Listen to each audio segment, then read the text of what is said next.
Hi, it's Tash from Foxes and Brown Bears Tarot, and today I'm bringing you one of my tarot techniques.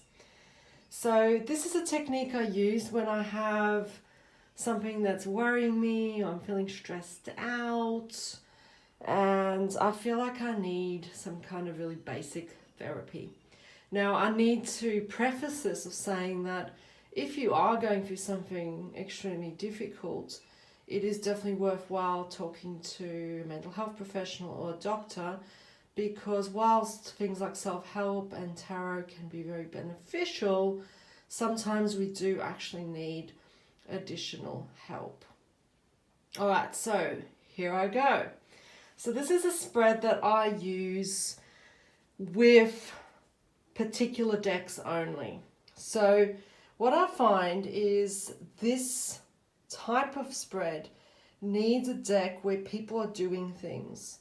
So if you're going to have animal decks, don't work as well. I also find that if you certainly can't use pip decks as much, and I certainly wouldn't be using decks like herb crafters. So I want to be able to see my situation within that particular deck. Another element is you do need a deck that depicts light and dark, and the reason for that is because you're going to need to look for some of the negatives that you're feeling, but also some of the positives. So decks that are purely shadow decks, so things like the Deviant Moon potentially might not work as well, and likewise something like the Guardian Angel Tarot is a bit too huggy. Everything's a bit too positive for it to really give you the meaning that you need. I also tend to avoid any mythical or fairy tale decks with this particular spread, and that's because I don't think that they speak clearly to my situation at that time.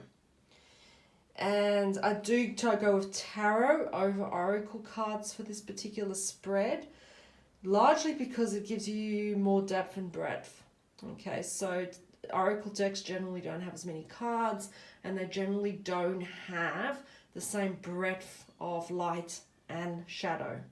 Having said that, I mean, this is personal preference, so if you've got a deck that you really connect with and it doesn't fit these characteristics, you may still find it beneficial with this spread.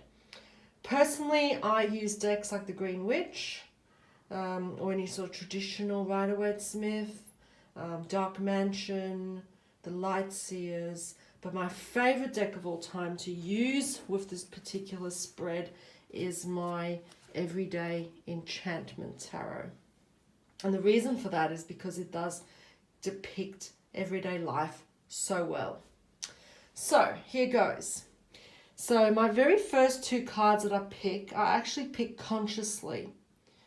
So the first card is which card represents my current thoughts, emotions, or situation. And so I'll actually look through the deck and go, oh, okay, which card is it? So say I pick this one. And so I'll put that up the top there. And then the second card is going to be which card represents my desired thoughts, emotions, or situation. So how would I like things to be instead? And so say I pick this one. Okay, so there what I'm looking at is I'm looking at feeling particularly maybe bored, dissatisfied with life, feeling like I'm not really achieving anything, feeling like I'm not having the opportunities I need. And how I'd like it to be is I'd like to feel more creative. I'd maybe like to find my passion in life again. And so those cards represent the ways things are and the way things I would like them to be.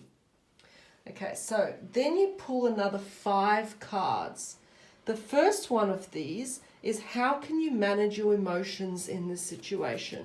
And for these ones, I actually pick random cards. So I'll shuffle and see what the deck has to tell me. So what advice can it give me?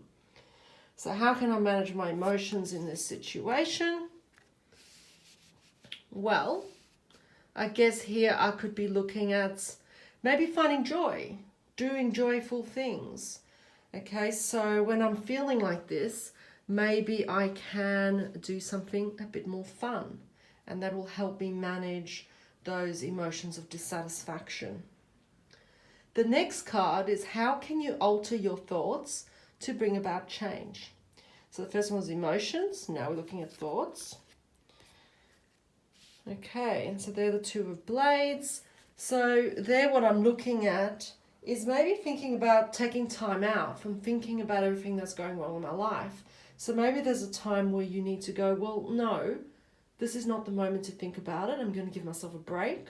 And one of the great techniques actually in psychology that's used is the idea that you give yourself specific scheduled time each day to worry.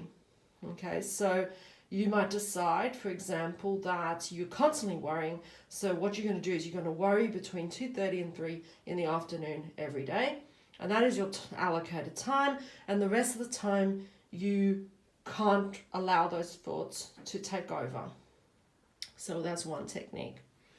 All right, the next card then is what actions can you take to bring about change?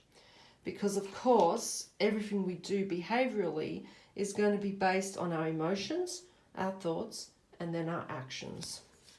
And if you engage in any sort of cognitive behavior therapy with a mental health professional, you are going to be focusing on those three aspects. Okay, so the action I can take, well, the way I'd interpret this particular card as I'd be looking at is get outside a bit more. Actually get some exercise. Take your dog for a walk. Do something that's you clearly not engaging in at the time. All right. Then the other two cards are going to be resources you can draw on.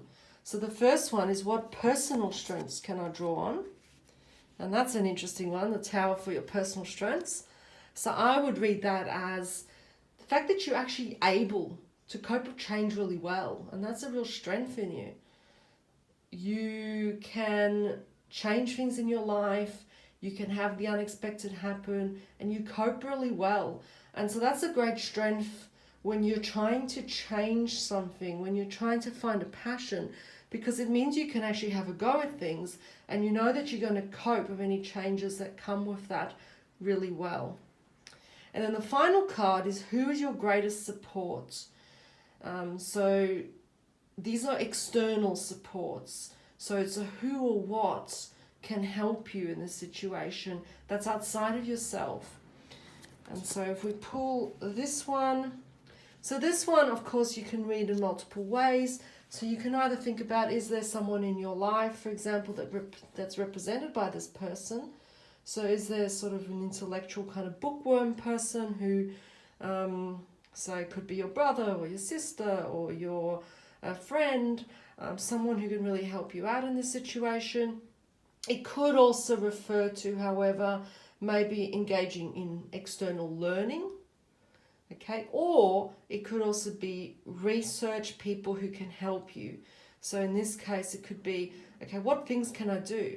Can I go off and do some sort of course that more aligns with my passions? Or do I need to actually go to counseling? And do I need to find someone who particularly focuses on things like life coaching and who can help me with that?